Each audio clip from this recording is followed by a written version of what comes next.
Bonjour à tous, je me présente, Monsieur Gallienne. Là, je suis professeur en sciences de l'ingénieur au lycée Louis Hermant à Aubonne, donc dans le Val d'Oise. Et à travers ces différentes slides, je vais vous proposer, je vais essayer de vous présenter la poursuite d'études, plus particulièrement dans les poursuites d'études d'ingénierie. Et on va voir ensemble un petit peu tout ce qui est accessible pour vous, pour les élèves qui seraient en spécialité de terminale, par exemple, maths SI. Alors, quelques chiffres pour démarrer. D'après les derniers articles, on a besoin encore aujourd'hui de 10 000 nouveaux ingénieurs. Les ingénieurs trouvent, enfin 84% pardon, des ingénieurs trouvent un poste professionnel, donc une embauche en moins de 2 mois. Le taux de chômage il est très très bas, on est inférieur à 2,7% et toujours en baisse. Les salaires bruts donc en moyenne annuelle sont assez élevés. Le petit défaut de tout ça, c'est le pourcentage, la représentation des femmes dans ces métiers d'ingénierie qui est encore très très faible. Alors c'est une vraie problématique, on cherche à comprendre pourquoi ces différents métiers n'attirent pas les femmes. Il y a beaucoup d'associations qui travaillent là-dessus. Voilà, il faut savoir que ce sont des métiers qui sont tout à fait ouverts aux jeunes filles et elles y sont particulièrement bien reçues. Il y a 201 écoles d'ingénieurs, on a jusqu'à aujourd'hui donc formé 1 million d'ingénieurs et 133 000 ingénieurs à l'étranger. Alors, première petite question, peut-être un ingénieur c'est quoi? Un ingénieur c'est celui qui va nous permettre de résoudre des problèmes de nature technologique. Alors concrets, souvent complexes, liés à la conception, à la réalisation de la mise en œuvre de produits, des systèmes, des services.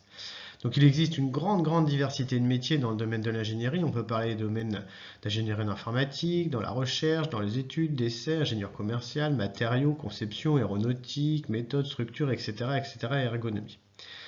Je vais vous présenter une petite vidéo ci-dessous d'une jeune demoiselle, Célia, qui a un parcours un petit peu particulier, qui est devenu ingénieur, vous allez voir, et qui a un parcours assez intéressant. C'est une petite vidéo qui dure pas très longtemps, et donc voilà, je vous présente ça et on reviendra après par la suite.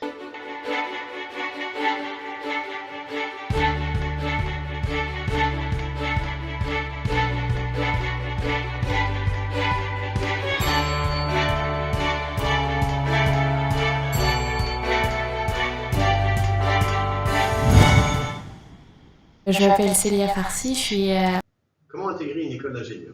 Alors, vous avez ici différentes possibilités pour pouvoir intégrer une école d'ingénieur après la terminale générale, avec les spécialités maths et sci, on n'oublie pas avec la physique, maths, physique, chimie ou maths et sci. Alors, ces différentes possibilités sont représentées sur ce petit diagramme. Alors, je vais commencer par la CPI, qui est la classe préparatoire intégrée, qui s'effectue en 5 ans. Les élèves vont postuler tout de suite au niveau avec Parcoursup, donc au niveau de la terminale, pour intégrer ces écoles. Donc, ils vont rentrer dans ce qu'on appelle la classe préparatoire intégrée, qui est intégrée à l'école d'ingénieur, et font leur cycle de 5 ans, donc 2 ans de classe préparatoire, plus les 3 ans d'école d'ingénieur. Donc les écoles de ces pays, il en existe un certain nombre. Les plus connus sont les INSA, les UT, UTC, UTBM, UTT, on y reviendra par la suite. Et puis le concours GP Polytech qui va leur permettre aussi d'intégrer une des 35 écoles d'ingénieurs sur ce concours. Donc l'intégration se fait soit sur dossier ou soit sur concours, comme je viens de vous dire. Ensuite, on va retrouver donc la voie la plus classique, qui est la CPGE, la classe préparatoire aux grandes écoles, les anciennes Mathsup-Aspect. On va retrouver les LPSI, les PCSI, les PTSI. Alors, je vous présenterai tout ça en détail par la suite. Donc, pendant 2 ans, et l'intégration sur les écoles d'ingénieurs se fait sur concours pour pouvoir intégrer donc les ENSAM, l'IF Centrale, l'ISAP, Polytech, l'INIT, etc. Il existe un nombre très important d'écoles d'ingénieurs. On va retrouver aussi les classes préparatoires INP, Instituts Nationaux Polytechniques, donc qui s'effectuent en 2 ans. On va retrouver donc les INP à Grenoble, Bordeaux, Toulouse, Valence et Nancy. Alors attention, ici l'intégration se fait sans concours, sur le niveau des élèves, et les INP ont un partenariat avec 33 écoles d'ingénieurs. On va retrouver aussi le CPBX, le site préparatoire de Bordeaux, qui s'effectue en 2 ans, qui est une classe préparatoire aussi. À nouveau, le CPBX est en partenariat avec 8 écoles d'ingénieurs. Donc les élèves, en fonction de leurs résultats pendant ces 2 années, vont intégrer ou pas une des 8 écoles d'ingénieurs. On va retrouver le BUT, le bachelor universitaire de technologie, qui est anciennement l'IUT, alors lui qui va s'effectuer en 2 ans ou 3 ans et qui va donner au bout des 3 ans un niveau licence, pardon, qui va permettre, soit au bout des 2 ans, soit au bout des 3 ans, d'intégrer à nouveau une école d'ingénieur, soit sur dossier, soit sur concours. Et puis enfin, on va retrouver les CUPGE, qui sont les cycles universitaires préparatoires aux grandes écoles, qui s'effectuent en 2 ans. Ce sont des cycles universitaires, donc intégrés aux universités, où les élèves vont se retrouver donc en L1, et vont avoir des cours en plus pour préparer les concours aux grandes écoles. Donc là, l'intégration se fait sur concours. Alors, première poursuite d'études que je vais vous présenter, qui est le bachelor universitaire de technologie, le fameux BUT, donc qui s'effectue en 3 ans et qui va vous permettre d'obtenir le grade licence. Alors, c'est un petit diplôme que j'affectionne particulièrement. C'est un diplôme qui va proposer une spécialisation post-bac et qu'il faudra choisir sur Parcoursup, que je vais vous présenter par la suite. Alors l'avantage du BUT, c'est qu'il permet donc d'être accessible par les bacs généraux. Aujourd'hui, ça va dépendre des buts, mais on a entre 50 et 60% des bacs généraux qui intègrent ces buts. Que la candidature se fait donc sur Parcoursup, sur dossier, uniquement sur dossier. Que la formation est fortement structurée autour de situations professionnelles. Il y a 600 heures de projet, 22 à 26 semaines de stage sur les 3 ans. On peut suivre la formation aussi par alternance. Alors il faut savoir que la première année est forcément en formation initiale, donc formation classique. Et après, vous avez la possibilité en 2e et 3e année de suivre cette formation par alternance. Ce qui vous pourra aussi, d'ailleurs, par la suite du BUT, en fonction de votre classement, c'est aussi d'intégrer une école d'ingénieur par alternance. On a des équipes de pédagogiques investies, proches des étudiants, en effet c'est le cas. On est un peu sur un fonctionnement type lycée, vous êtes en contrôle continu, vous avez des TP, des TD et des évaluations assez classiques. C'est une formation qui est reconnue et recherchée par les entreprises qui sont liées en effet aux compétences acquises durant ces 3 ans.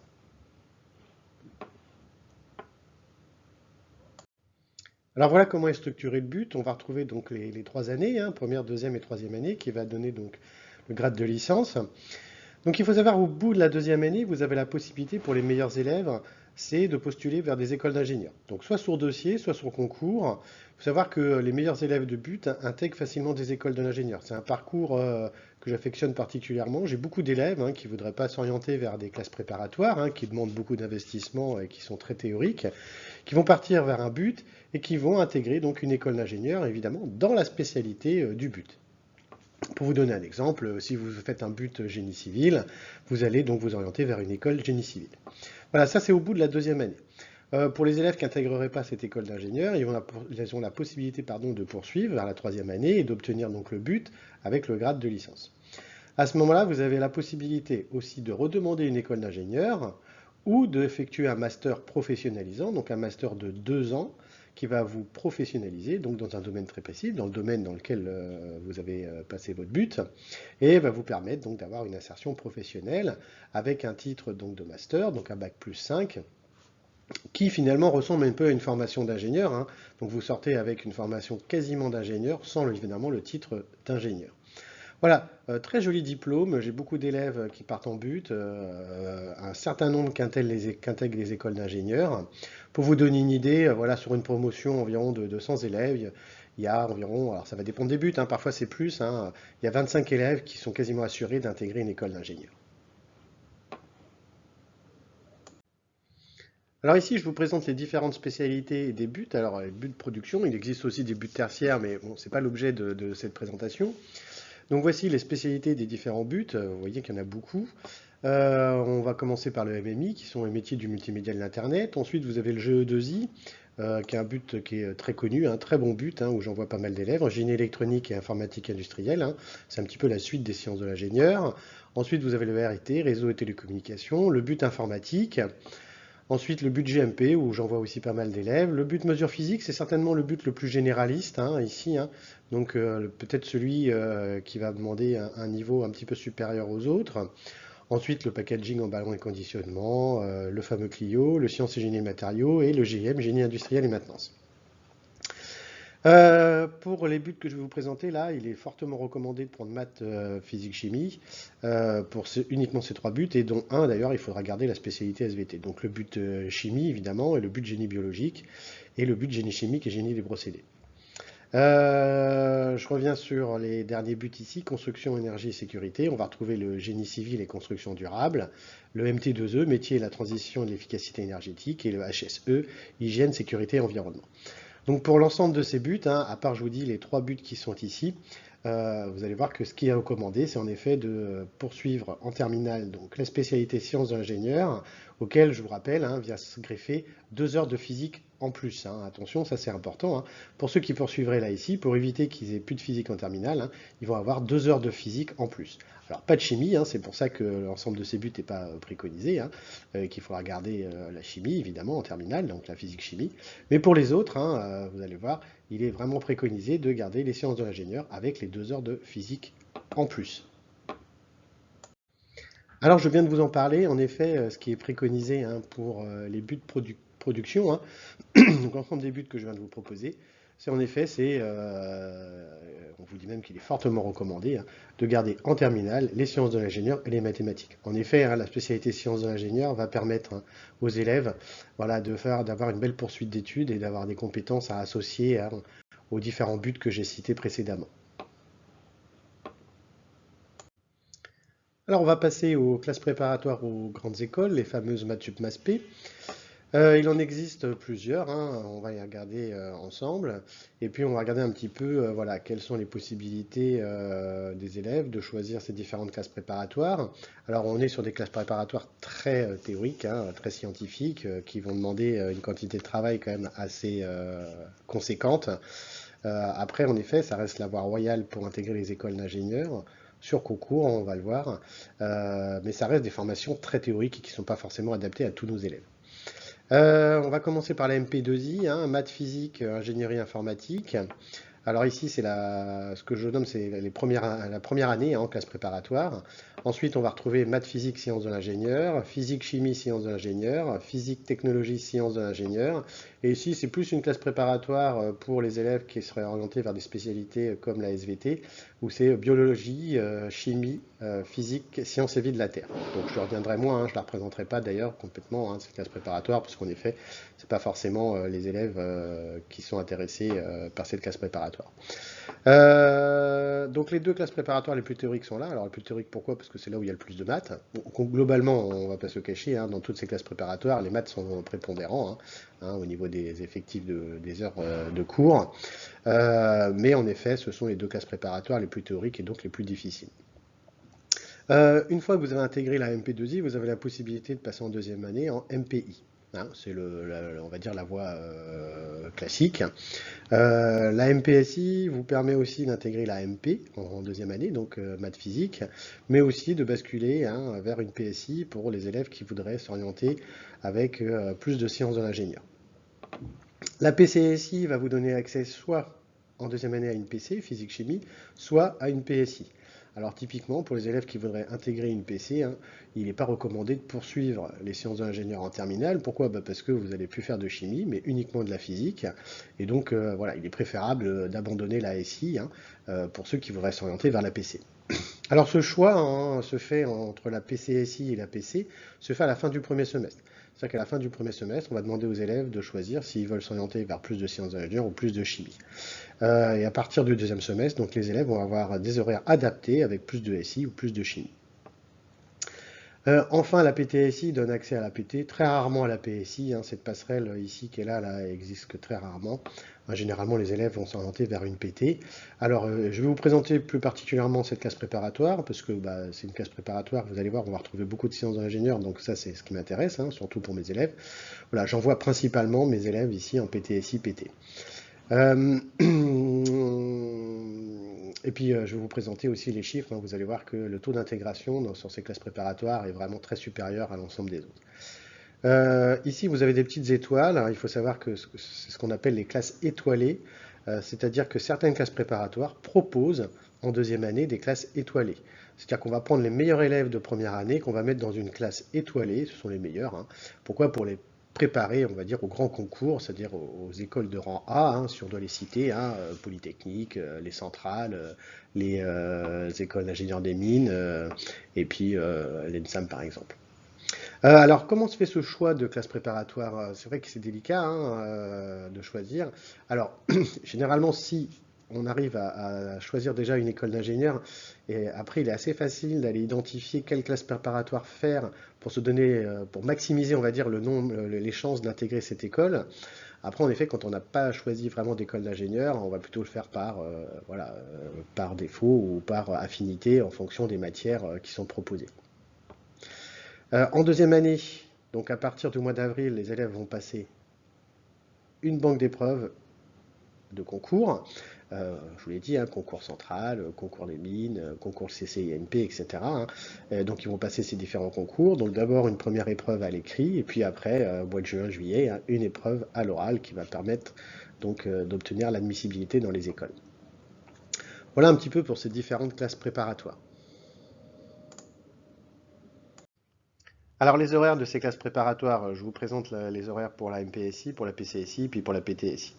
On l'a vu, la MPSI, c'est là où on va retrouver le plus de maths, hein, 12 heures par semaine, 8 heures de physique-chimie, 4 heures de sciences d'ingénieur, 2 heures d'informatique, les langues vivantes, hein, le français, il y a 2 heures de français, et le TIPE, alors qui est propre à toutes les classes préparatoires, hein, c'est le travail d'intérêt personnel encadré. C'est un projet que font les élèves hein, à plusieurs sur les 2 ans. Donc ils vont réaliser un projet qu'ils vont présenter au moment de l'épreuve orale des concours. Voilà, donc c'est quelque chose d'important hein, au niveau de l'oral, donc il faut absolument bien préparer ce type de projet. Le PS, et puis vous avez une préparation des entraînements au concours, hein, où vous avez donc vous retrouvez les devoirs surveillés, hein. Et puis l'école, ce sont des interrogations orales entre 2 et 3 heures par semaine, où les élèves sont interrogés à l'oral via un enseignant. Donc en tout petit effectif, hein, généralement ils sont 2-3 par colle, et donc ils sont interrogés pendant 1 heure. Sur la PCSI, on va retrouver 10 heures de maths, la physique. La petite particularité en deuxième année, enfin, pardon, à la fin du premier semestre de la première année, soit vers une PSI ou soit vers une PC, où on va donc accentuer les heures de chimie ou inversement accentuer les heures de sciences de l'ingénieur. C'est ce dont je vous ai parlé juste précédemment. Et puis la PTSI vers la PT, on va retrouver 9,5 heures de maths. Et puis un volume horaire en sciences de l'ingénieur très important, hein, 8,5 heures. Il faut savoir que pour les élèves qui n'auraient pas choisi la spécialité SI, ils ont 2 heures de rattrapage en début d'année hein, pour récupérer un petit peu le retard qu'ils auraient donc en première année. On va retrouver 6 heures de physique et puis un petit peu la même chose, hein, les TIPE, le français et la LV1. Donc voilà pour les horaires de ces différentes classes préparatoires. Sur les horaires de MP2I et puis BCPST, que je ne vous présenterai pas, hein, je vous laisse lire, hein, c'est sensiblement identique à la MPSI, voilà, je vous laisse regarder et on va passer à la suite. Alors je vais vous détailler la classe préparatoire PTSI en première année vers PT en deuxième année. Alors pourquoi cette classe préparatoire? Je vous l'ai dit, parce que c'est une classe préparatoire où il est accordé autant de temps en physique chimie qu'en mathématiques, qu'en sciences de l'ingénieur, hein, sensiblement. Voilà, c'est un enseignement qui s'inscrit donc dans les STEAM, hein, sciences, technologies, ingénierie, mathématiques, hein, qu'on retrouve au sein de la plupart des universités et de la formation des ingénieurs. Voilà. Alors, cette classe préparatoire, on peut l'intégrer en ayant suivi donc les spécialités maths et SI en terminale, plus les 2 heures de physique hein, qui viennent se greffer en plus des séances de l'ingénieur. Alors, je ne vous l'ai pas dit, mais il est essentiel pour les classes préparatoires, pour les élèves qui seraient intéressés par des classes préparatoires, de suivre l'enseignement maths expert en terminale. C'est plus qu'essentiel, hein, c'est absolument exigé hein, par les classes préparatoires. Voilà. Alors les chiffres de cette classe préparatoire PTSI, PT, les voici. Alors pas seulement, mais en tout cas on va pouvoir comparer hein, le pourcentage d'inscrits par rapport au PES de concours, c'est-à-dire le taux d'intégration suivant les différentes années. Alors ces chiffres, les sortent d'où hein, vient du site SEEI, le service des concours des écoles d'ingénieurs. C'est là où on va retrouver donc tous les chiffres d'intégration des écoles de l'ingénieur et pas seulement d'ailleurs, hein, tous les pourcentages, les places au concours en fonction des différentes écoles. Donc c'est une vraie référence pour moi, hein. On va retrouver l'ensemble de ces chiffres-là. Si vous voulez vérifier ces chiffres, il n'y a aucun problème. Vous pouvez aller sur le site, vous allez retrouver l'ensemble de ces valeurs. Alors, tout simplement pour vous montrer que, en effet, cette classe préparatoire PTSI-PT intègre davantage, c'est-à-dire qu'en effet, il y a moins d'effectifs d'élèves dans ces classes préparatoires avec un nombre de places au concours qui est particulièrement intéressant. Vous voyez que les chiffres sont à peu près constants, hein. Si je reprends en bleu ici, vous avez donc la MP, en orange la PC, en gris la PSI et en jaune la PT.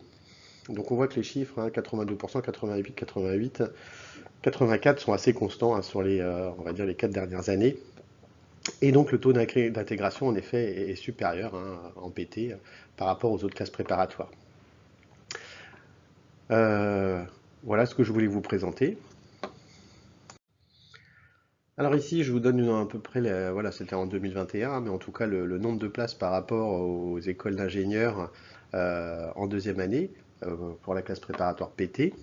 Alors ce qu'il faut savoir, c'est que par exemple, c'est ce que je vous disais tout à l'heure sur le choix des classes préparatoires, par exemple un élève qui viserait l'École nationale des arts et métiers, l'ENSAM, qui est une magnifique école, il est plus que conseillé de suivre cette classe préparatoire PT-SI-PT. Pourquoi? Parce que 60% des places à l'École nationale des arts et métiers est donnée donc à la filière PT.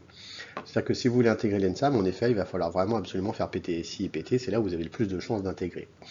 Ensuite, vous avez voilà, l'école polytechnique, en effet, avec peu de place, 11 places sur les PT. Alors, je vous l'ai dit, c'est vrai que le Polytechnique, recrute plus sur PC et MPSI. Centrale Supélec, les Minpont, donc là, tout ça, ce sont des écoles que vous pouvez intégrer. Donc, au total, en 2021, il y avait 1928 places pour environ 2500 élèves. Donc, ce qui représente donc le pourcentage, les pourcentages élevés qu'on vient de voir précédemment. Autre particularité de cette classe préparatoire par rapport aux autres, c'est que vous passez qu'un seul concours. On appelle ça une banque de concours. Vous n'avez qu'une seule épreuve, c'est la particularité de la filière PT. Et donc vous passez qu'une seule épreuve qui vous donne, en fonction de vos résultats, bien évidemment, l'accès à ces différentes écoles d'ingénieurs que vous aurez ciblées ou pas. Au niveau national, sur les écoles de rang A, qu'est-ce que c'est que les écoles de rang A? C'est les écoles, on va dire, les plus prestigieuses. Donc on peut les citer, vous l'avez Centrale, les mines, les télécoms, Centrale Supélec, Centrale Lyon, etc., etc., les arts et métiers. On voit en effet que le taux d'intégration est plus fort en PT que dans les autres classes préparatoires. Allez, on change de poursuite d'études avec donc les CPI, les classes préparatoires intégrées, donc où les élèves vont intégrer directement cette classe préparatoire post-bac, juste après le bac. Donc soit sur dossier, soit sur concours. Alors ici, je vais vous présenter principalement les écoles publiques. Il faut savoir qu'il y a des concours d'écoles privées, qui est le concours Avenir, concours Advance, qui donnent accès aussi en post-bac, donc à des écoles privées. Alors on va retrouver sur ces CPI les UT, UTBM qui est ici, Université de Technologie Belfort-Montbéliard, UTC à Compiègne et à Troyes ici l'UTT. Et puis on va retrouver le groupe INSA, que je présenterai un peu plus en détail, et puis le GPI Polytech aussi, qui lui est un concours qui donne accès à 35 écoles d'ingénieurs. Alors ce qu'il faut savoir, c'est que sur les UT INSA, c'est un recrutement qui se fait sur dossier, avec généralement un petit entretien en visio, particulièrement pour les INSA. Que le concours GPI Polytech, qui porte bien son nom, c'est un concours post-bac qui donne accès à 35 écoles d'ingénieurs. Alors ici, je vais vous dire, le choix des spécialités importe peu finalement, maths, physique, chimie, maths SI avec les 2 heures de physique ou maths NSI. Il est toujours fortement recommandé de garder maths expert pour les élèves qui pourraient poursuivre en maths expert. Là pour le coup, c'est pas forcément obligatoire, mais il est quand même recommandé pour ceux qui ont le niveau en mathématiques de le faire. Donc le recrutement se fait sur dossier. J'envoie beaucoup d'élèves aux INSA et aux UT aussi. Et le concours GPI Polytech, pour le coup, lui, c'est un concours. Et le concours se passe sur les épreuves de spécialité en terminale. C'est-à-dire pour ceux qui ont poursuivi la spécialité maths et SI, ils vont passer 2 épreuves, une épreuve en maths et une épreuve en sciences de l'ingénieur. Voilà pour les CPI que je vais vous présenter un petit peu plus en détail. Alors le fameux concours GPI Polytech qui donne accès à 35 écoles d'ingénieurs. Alors c'est un concours qui est très intéressant, je le fais passer quasiment à tous mes élèves de terminale. Alors pourquoi il est intéressant? Parce qu'il est très ouvert, c'est un concours qui est accessible, qui donne accès à 35 écoles d'ingénieurs. Évidemment, il faudra choisir ces écoles d'ingénieurs dans le panel qui est proposé. Mais il faut savoir qu'au niveau de Parcoursup, c'est un seul vœu. C'est-à-dire que pour un vœu, j'ai accès quand même à 35 écoles d'ingénieurs. C'est très intéressant. Les frais d'inscription sont très faibles. Alors, je vais parler pour cette année, mais en 2025, les frais d'inscription sont de 60 €. C'est vraiment pas très cher et ça donne accès donc à l'ensemble de ces écoles. Donc c'est pour ça que voilà, qu'il est très intéressant et on va retrouver dans, dans ce panel d'écoles des très bonnes écoles d'ingénieurs.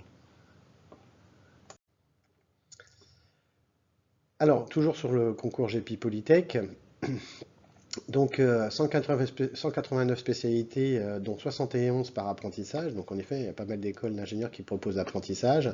42 semaines de stage en moyenne. Au niveau international aussi, c'est des écoles qui sont très investies, hein, pour aller faire des stages à l'étranger. 30% de boursiers et 81% des diplômés qui trouvent un emploi en moins de 2 mois.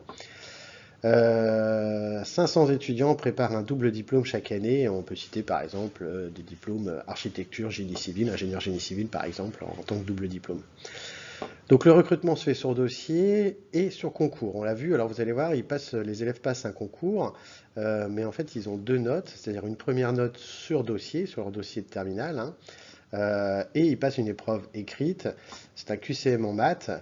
Hein, alors pas seulement, hein, plus 2 sujets à choisir parmi les spécialités de terminale. Donc par exemple, quelles que soient les spécialités, l'ensemble des élèves vont passer un QCM en maths, hein, et puis après ils vont choisir 2 sujets en fonction des spécialités qu'ils auraient gardées en terminale.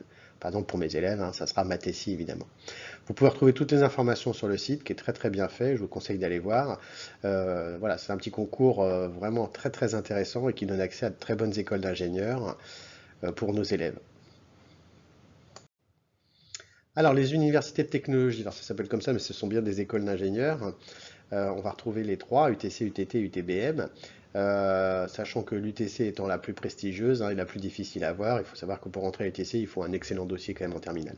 Donc ces écoles recrutent sur dossier uniquement, pas de concours, uniquement dossier, hein, sur dossier, et vont proposer les différentes spécialités qui sont là. Donc il faudra aller cibler l'école d'ingénieur qui correspond à la spécialité que vous voulez faire évidemment. Hein, donc toujours bien faire attention avant d'intégrer une école d'ingénieur, c'est d'aller voir les spécialités proposées dans cette école d'ingénieur, et puis de cibler l'école d'ingénieur qui correspond évidemment à vos attentes. Voilà pour les UT, je ne vais pas rentrer plus dans le détail, hein. Ce sont des très très bonnes écoles d'ingénieurs. Alors, les CPI INSA, même chose. Donc, le recrutement se fait sur dossier, plus, je vous ai dit, hein, un entretien en visio. Alors, ça change un petit peu tous les ans. Ça peut être un entretien personnalisé, ça peut être aussi un entretien de groupe, hein, où voilà, un dialogue se fait avec 5-6 élèves sur un sujet, hein, plutôt technique généralement. Le recrutement se fait sur dossier, puis après, donc, un petit entretien via une visio. Donc on a 7 INSA en France, plus une INSA internationale qui se situe donc à Fès au Maroc. Sur ces INSA, on va retrouver les plus prestigieuses étant l'INSA de Lyon et l'INSA de Toulouse, hein, même chose, 2 INSA, deux très très belles écoles d'ingénieurs où il va falloir d'excellents dossiers pour pouvoir intégrer. Puis ensuite, on va retrouver les INSA de Centre-Loire, de Rennes, de Rouen et de Strasbourg, hein, voilà, qui sont des très bonnes écoles, hein, où j'envoie des élèves tous les ans, hein, pour ceux qui voudraient faire une CPI. Il faut savoir que la CPI, je vous l'ai dit, est un petit peu moins théorique que la CPGE, ou parce qu'on va retrouver des stages, on va retrouver voilà, du TP, etc., etc. Ça reste une classe préparatoire, hein, donc scientifique et théorique, bien entendu, mais qui est quand même moins théorique que la CPGE. Alors même chose, pour sélectionner ces écoles, va falloir regarder les spécialités proposées. Par exemple, si je veux faire, je sais pas, du génie mécanique, hein, il va falloir aller voir quel INSA propose donc la spécialité génie mécanique pour pouvoir sélectionner mes écoles. Il faut savoir que quand vous demandez le groupe INSA, il y a des frais d'inscription, hein, sur Parcoursup. Actuellement, ils sont de 100 € pour demander une école du groupe INSA. Alors on arrive un petit peu à la conclusion de ces différentes poursuites d'études, qui sont quels sont les avantages et les inconvénients de ces différentes filières. Alors, on va commencer par la CPI, la classe préparatoire intégrée, on vient de les citer, GP Polytech, INSA, les UT, etc. Donc l'avantage c'est qu'on intègre l'école d'ingénieur directement après le bac, que le contrôle c'est des contrôles continus, on n'a pas de concours pendant ces 2 années de classe préparatoire. C'est légèrement moins théorique que les CPGE, on l'a vu, hein, je viens de vous le dire. L'inconvénient, c'est qu'à la suite des 2 ans, il n'y a pas d'équivalence. Alors, j'en ai pas parlé, mais pour la CPGE, on peut avoir une équivalence L2, c'est-à-dire deuxième année de licence. Là, ici, il n'y a pas d'équivalence. Il y a très peu de redoublement. Il faut savoir que 15 à 25% d'élèves n'intègrent pas le cycle d'ingénieur. Alors, vous allez me dire, c'est embêtant, mais non, pas tant que ça. Pourquoi? Parce que les passerelles existent, j'en ai pas parlé tout à l'heure, mais c'est l'occasion d'en parler. C'est-à-dire que si vous intégrez pas soit la deuxième année, soit l'école d'ingénieur, vous pouvez tout à fait basculer vers un but, refaire la formation de but, et étant donné que vous êtes passé par une CPI, vous avez des capacités quand même très intéressantes dans le travail, dans la rigueur, etc. Et généralement, vous arrivez donc en tête de promo de but et vous réintégrez une école d'ingénieur par la suite. Donc voilà, les passerelles existent, il ne faut pas s'inquiéter par rapport à ça. Voilà, absolument pas. Généralement, les élèves qui sortent de CPI, qui n'ont pas intégré, ou de CPGE d'ailleurs, qui n'auraient pas intégré d'école, généralement rebasculent sur le but et réintègrent une école d'ingénieur après. Il faut savoir que même parfois, les écoles d'ingénieurs où les élèves ont été refusés ici, les élèves qui sortent du but par la suite arrivent à avoir les mêmes écoles d'ingénieurs où ils ont été refusés en CPI, en CPGE. Ça paraît assez fou, mais ça arrive. Je reviens sur la CPGE. Donc, les avantages, c'est qu'en effet, vous avez quand même énormément de chances d'intégrer une école. Vous avez un choix très très large d'écoles d'ingénieurs, hein, quasiment toutes les écoles d'ingénieurs. Ça vous laisse un tout petit peu de temps. Alors, on vous dit 2 ans de réflexion avant de choisir l'école. Alors, c'est pas tout à fait vrai parce que les concours sont très tôt la deuxième année. Et puis, il faut savoir que c'est plutôt le niveau d'études qui va vous orienter vers les concours que vous allez passer que le choix que vous allez faire. Ça fait partie des inconvénients, il me semble. Voilà, le niveau d'études détermine un peu les écoles visées, bien entendu. Vous pouvez avoir en deuxième année une équivalence L2, je vous en ai parlé, en fonction de vos résultats au concours. Autre inconvénient, c'est quoi? C'est que le travail est très soutenu, il y a du stress et le stress des concours en deuxième année. Je passe au but, anciennement DUT, donc enseignement IUT. Donc ces avantages, c'est le garantir, ça garantit quasiment d'avoir un diplôme. La diversité de l'enseignement, cours, stage, projet, en effet, donc enseignement professionnalisant. Et puis le choix d'une spécialité. C'est-à-dire que vous allez vous spécialiser tout de suite après le bac. Alors c'est un avantage, mais c'est un inconvénient aussi. C'est-à-dire que tous les élèves ne savent pas exactement ce qu'ils vont faire et ce qu'ils ont envie de faire vraiment en post-bac. Donc ça fait partie des avantages et des inconvénients. Autre inconvénient, c'est que forcément le panel d'écoles est réduit, puisque vous allez cibler les écoles dans la spécialité dans laquelle vous êtes. On en a parlé tout à l'heure. Et autre inconvénient, c'est une fois que vous avez intégré l'école d'ingénieur, il y a une remise à niveau qui est obligatoire en maths et en physique. Au niveau des licences et de l'université, donc les avantages, vous avez la possibilité de laisser mûrir votre projet, en effet, les horaires laissent la possibilité de travailler en parallèle. Les inconvénients, c'est l'autonomie, l'abstraction des cours, hein, ça reste très théorique, et les places sont très limitées dans les écoles d'ingénieurs. Et puis on a parlé des cycles préparatoires, dont les INP ou le CPBX par exemple. Bon, les avantages, c'est que vous avez un panel d'écoles intéressant, par exemple sur les INP, 33 écoles qui sont en partenariat. La sélection voilà, qui offre de bonnes chances d'intégrer les écoles en partenariat. Hein. Et puis vous avez une équivalence universitaire avec des partenaires, donc d'université. Bon, les inconvénients, c'est qu'avec accès beaucoup plus limité aux écoles que les CPGE, bien sûr, puisque vous intégrez uniquement les écoles qui sont en partenariat avec les INP, par exemple, et le nombre de places réservées dans les écoles est faible. Et puis, impossibilité de redoubler. Si on regarde l'intégration dans les écoles d'ingénieurs, voilà, les CPGE 37%, CPI 26%, haute 9%, licence master 8% et les buts 20%. Donc répartition des écoles publiques et privées, ici 70% pour 30%. Voilà un petit peu pour le bilan de ce que je viens de vous présenter. Et on va passer par la suite voilà, aux effectifs de mes élèves de terminale avec les options, avec les spécialités maths et SI, et savoir un petit peu où est-ce qu'ils sont partis en poursuite d'études. Alors ici, je vous présente un camembert que je réalise tous les ans où je récupère l'ensemble des vœux Parcoursup des élèves de terminale générale, donc de tous les élèves terminale générale du lycée Louis Armand, bien entendu, ce qui représente 313 élèves, et qui vous présente un petit peu l'orientation de ces élèves. Voilà, ça peut vous donner une idée de où vont nos élèves en post-bac. On va retrouver donc les classes préparatoires, les buts, les licences universitaires, les écoles hors Parcoursup. Alors attention, ça c'est les vœux hors Parcoursup, mais il y a beaucoup d'élèves qui, c'est pas forcément que des redoublants, hein, ou des élèves qui n'auraient pas accédé à des vœux Parcoursup, mais il y a beaucoup d'élèves qui partent en école hors Parcoursup. On va retrouver les DU, diplômes universitaires, les élèves qui sont partis à Sciences Po, etc., etc. Je vous laisse regarder ça en détail, hein, je ne vais pas trop en parler, mais en tout cas, ça peut voilà, vous donner une idée des parcours post-bac de nos élèves. Alors ensuite, ici, c'est toujours un camembert, mais là, sur la poursuite d'études de mes élèves, donc des élèves qui auraient suivi les spécialités maths SI. Donc ici, en 2022, j'avais 28 élèves en terminale. Donc pour vous montrer ces poursuites d'études après la spécialité maths SI. Donc en 2022, j'avais 18% qui ont intégré une CPGE, 21% en but. On va retrouver génie civil, génie électronique, informatique industrielle, génie mécanique productique, génie industriel et maintenance.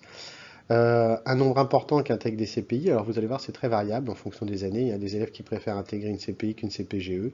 Voilà, ça, c'est en fonction de leur affinité, évidemment. Donc où on va retrouver donc les INSA de Toulouse, SciTech, les ICAM, etc., etc. Ce qui représente quand même 5 élèves en CPGE, 7 élèves en CPI.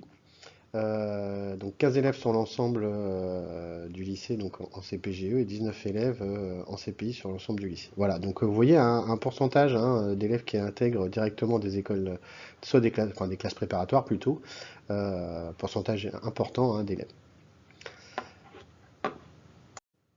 Alors je continue sur la session 2024, hein, toujours avec la spécialité SI en terminale, donc les deux spécialités maths et SI, avec les 2 heures de physique en plus, hein, faut pas les oublier quand même.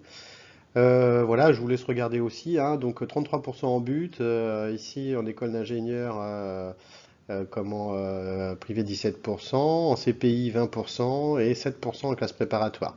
Donc en PTSI à Jean-Baptiste Say et à Cachan. Deux excellentes classes préparatoires, deux élèves brillants hein, qui ont intégré des magnifiques classes préparatoires et qui réussissent brillamment d'ailleurs actuellement.